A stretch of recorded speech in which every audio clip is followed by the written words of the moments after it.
Hello friends, welcome back to my channel. आज हम लोग केमिकल मेथड्स ऑफ डिस्टिलेशन की सेकंड पार्ट में लेकर के आया हूँ और इसमें मैंने काफ़ी सारे इंफॉर्मेशन पैक करने की कोशिश की है। सो आई होप आप you are going to learn so many things from this video. So please watch till end end beginning में ही मैं रिक्वेस्ट कर रहा हूँ, प्लीज़ अगर आपको मेरे वीडियोज़ अच्छे लग रहे हों तो प्लीज़ आप इसको लाइक करिए, शेयर करिए एंड इसको सब्सक्राइब करिए। चलिए शुरू करते हैं। आज के वीडियोज़ में क्या आपको जानने को मिलेगा? फर्स्ट ऑफ ऑल आप ये देख रहे होंगे इमेज, एक हाथ में बाल्टी है, bucket, there is a bucket in the hand and there are so many solutions are there. So these are the solutions which we use daily. आप there is not a single day जब हम कोई chemical disinfectant या sanitising agent या sterilising agent use नहीं करते हैं। Today in today's video हम इसके बारे में ज़्यादा डिटेल्स में जानने वाले हैं, कौन कौन से केमिकल एजेंट्स होते हैं, उनका मोड ऑफ एक्शन क्या होता है, उनके बारे में थोड़ा डिटेल्स देखेंगे। देन उनके एग्जांपल्स हमें पता होना चाहिए, हम क्या यूज़ कर रहे हैं, उसमें कौन-सी चीज़ें हैं। कुछ कॉमन एग्जांपल्स मैंने इसमें कंपाइल किया हुआ है और कितने कंसंट्रेशन में यूजुअली वो जो हमारे डेली यूज़ के जो केमिकल्स हैं, वो उसमें कितने कंसंट्रेशन में ये होते हैं और उसमें वो मॉडरेट इफेक्टिविटी शो करता है या लो या वेरी हाई, वो चीज़ें हम देखेंगे। कंट्रास्टिंग फीचर्स हम देखेंगे इनके एंड एट लास्ट साथ-साथ में मैंने जो है इनके एप्लीकेशंस भी कंपाइल किए हैं। चलिए शुरू करते हैं। केमिकल स्टरलाइजिंग एजेंट्स और डिसइंफेक्टिंग एजेंट्स जो हैं, they can be classified into two. One is the liquid agents and second is the gaseous agents. In the liquid agents, we have the alcohols, aldehydes, dyes, halogens, heavy metals, phenolic compounds, surface active agents. जबकि हमारे पास जो gaseous agents हैं उसमें हम लोग ethylene oxide, जो कि बहुत ही कॉमनली यूज होता है गैसियस एजेंट, फॉर्मल्डिहाइड और फॉर्मल्डिहाइड के साथ साथ हमारे इसमें हम दूसरे भी यूज करते हैं, न्यूट्रल्डिहाइड भी यहाँ पे यूज होता है और gas plasma. Okay, chemical methods of distillation क्यों यूज करना चाहिए, इसके बेनिफिट्स क्या हैं? तो इसमें मैं जस्ट 3 पॉइंट में इसको कंपाइल करूंगा कि ये हीट सेंसिटिव मटेरियल के लिए यूज होता है। जो हमने पहले जो मेथड देखे थे, जो कि ड्राई हीट, वेट हीट है, फिर हमने उसके अल्टरनेटिव भी वहाँ पे देखे थे, फिल्ट्रेशन भी वहाँ पे अवेलेबल होता है। बट कुछ केमिकल एजेंट्स को अगर हमें स्टेलाइज करना है और वो हम इसमें कर सकते हैं with the help of these chemical agents, different chemical agents होते हैं। देन ये हाई हाई प्रेशर और ड्राई स्टेलाइजेशन का एक अच्छा अल्टरनेटिव है और इसी वजह से, चूंकि इसमें हीट की यूज नहीं होती है, इसी वजह से इसको हम लोग कोल्ड डिस्टिलेशन भी कहते हैं। ओके, देन अब आइए मैं डिटेल्स में थोड़ा इसका बताता जाता हूँ मोड ऑफ एक्शन कि जो हमने डिफरेंट केमिकल एजेंट्स देखे, ये जो सारे के सारे हैं aldehydes, ketones, aldehydes, alcohols, dyes, halogen, heavy metal, इन सभी के different different mode of action होते हैं। ब्रॉडली अगर हम इन केमिकल एजेंट्स के मोड ऑफ एक्शन को कंपाइल करें, सो इसमें से कुछ केमिकल एजेंट्स होते हैं जो कि लिपिड मेम्ब्रेन, जो हमारे बैक्टीरिया का या हमारे सेल का जो मेम्ब्रेन होता है उसको डिसोल्युबलाइज कर देता है, उसके साथ इंटरेक्ट करके उसको डिसमेंटल कर देता है and it also helps in the destruction of the cytoplasmic membrane. Second way of achieving disinfection or sanitization or sterilization is by interacting with the protein or nucleic acid. So, जब ये chemical agents nucleic acid के साथ interact करेंगे तो वो उसका deamination कर सकते हैं या अल्काइलेशन कर सकते हैं।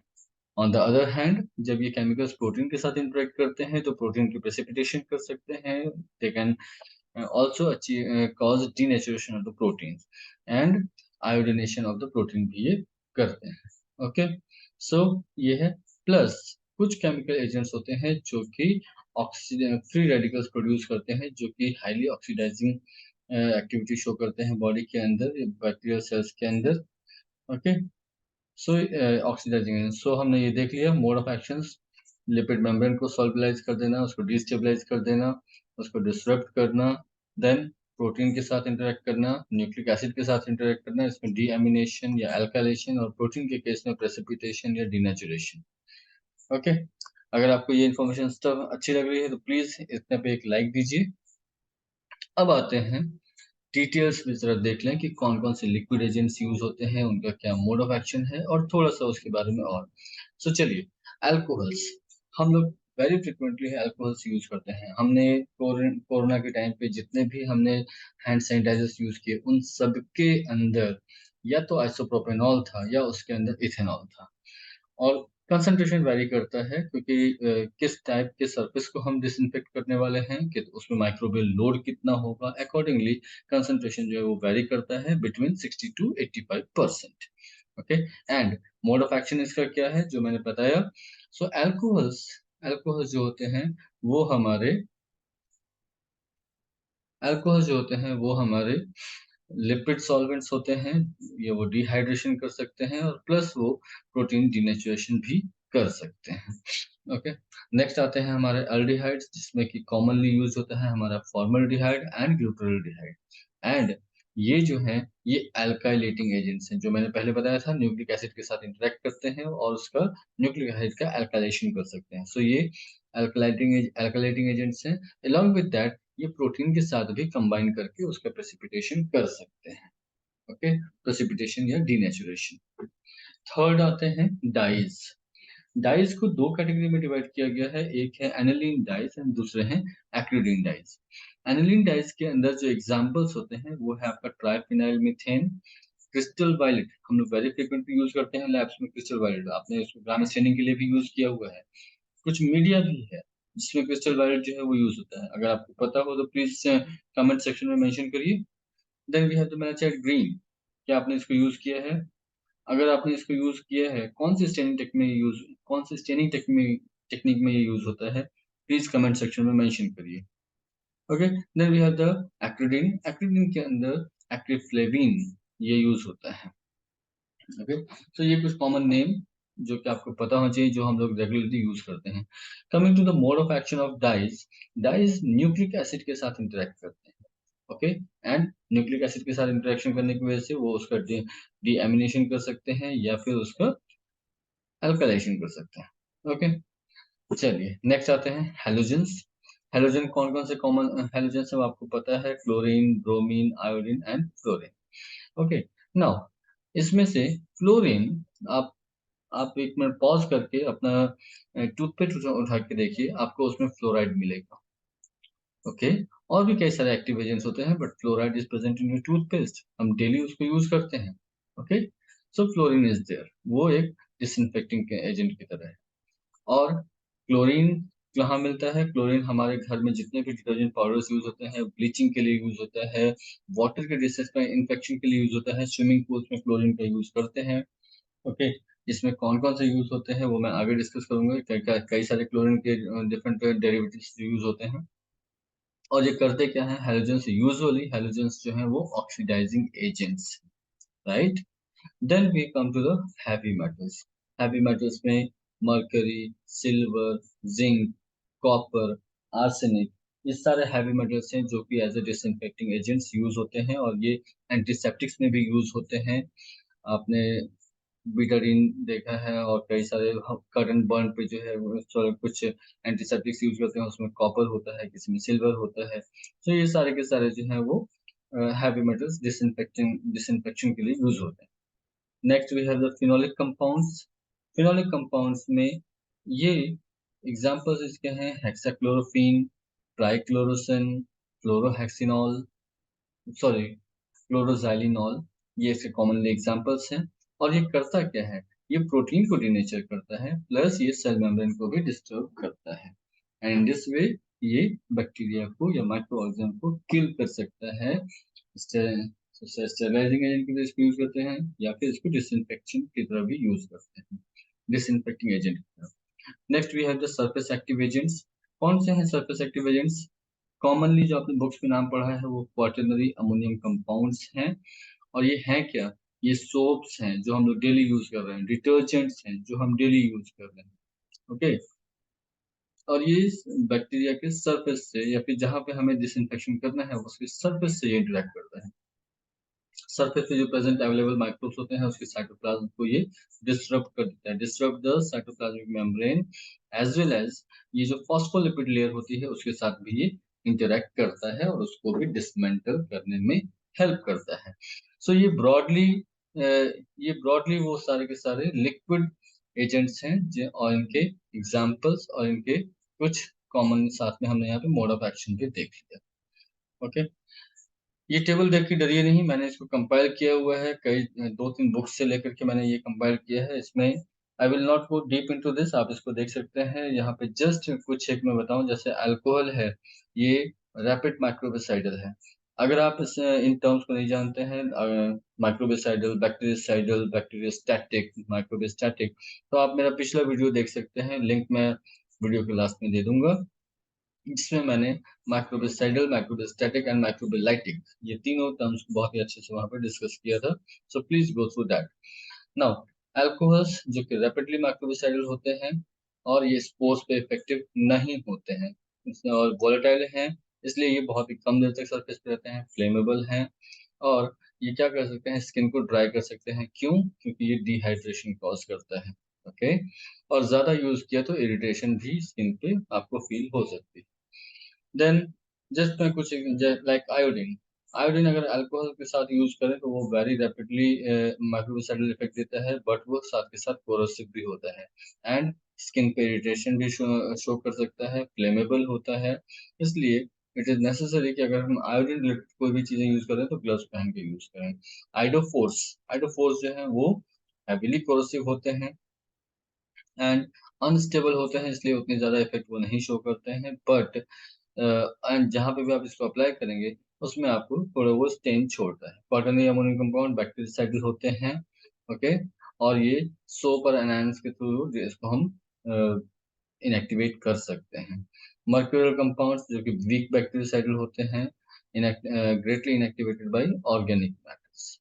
ओके, सेकंड टेबल, ये टेबल इसमें मैंने कंसंट्रेशन लिया, कंपाइल किया हुआ है कि कौन से कंपाउंड्स के, कौन से केमिकल एजेंट्स के कितने कितने कंसंट्रेशन में वो किस तरह का इफेक्ट शो करता है। आप जैसा फॉर एग्जांपल अल्कोहल, जो मैंने शुरू में भी डिस्कस किया था कि 60% से लेकर के 85% के बीच में कंसंट्रेशन हम इसका यूज करते हैं, और जैसे स्टैंडर्ड 70% है और ये इंटरमीडिएट इफेक्ट शो करता है।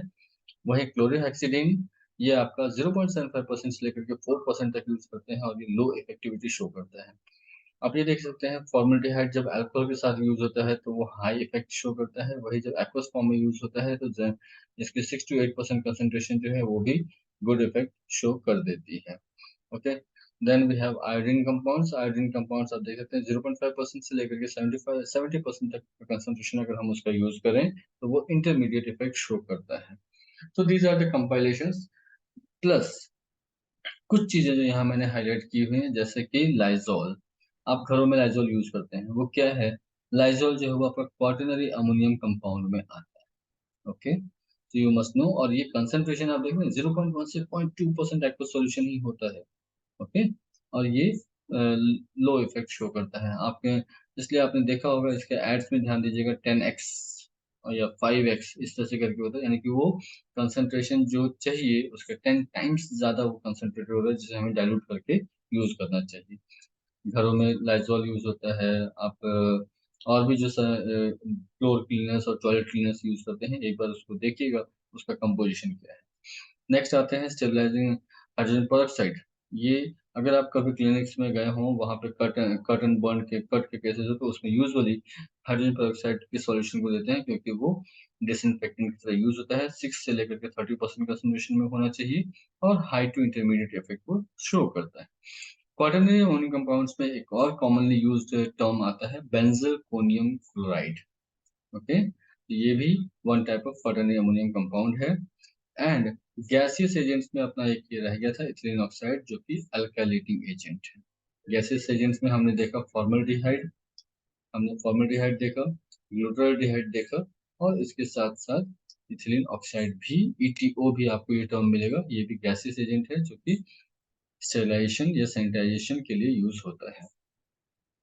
एक नजर इनके स्ट्रक्चर्स पे आप देख लें, यहाँ पे मैंने यहाँ पे जो लिखा हुआ है हेलोजेनेटेड कंपाउंड्स, इसमें कॉमनली यूज्ड हेलोजेनेटेड कंपाउंड जो होते हैं वो आयोडीन के डेरिवेटिव्स होते हैं, जैसे Betadine.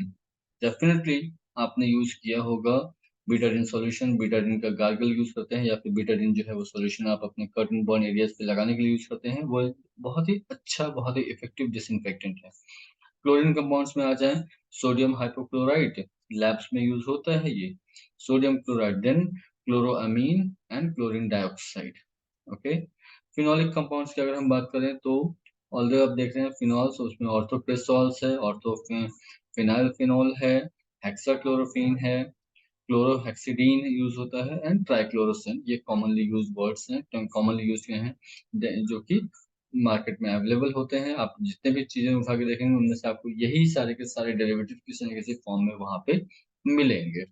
Okay, so I hope आपको आज का वीडियो पसंद आया। हमने आज के वीडियो में मोड ऑफ एक्शन डिस्कस कर लिया है, डिफरेंट एग्जांपल्स डिस्कस कर लिए, कितने कंसंट्रेशन में किस तरह का इफेक्ट देता है, ये सारा हमने डिस्कस कर लिया।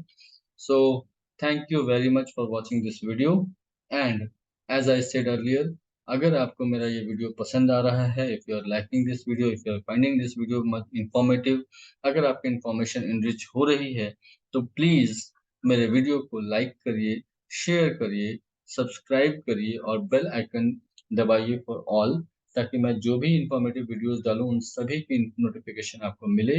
And as I said, through my videos, I will try to keep you far ahead from your friends जो कि इस वीडियो को नहीं देख रहे हैं। अगर आप देख रहे हैं, डेफिनेटली आप में एडिशन वैल्यू का हुआ है।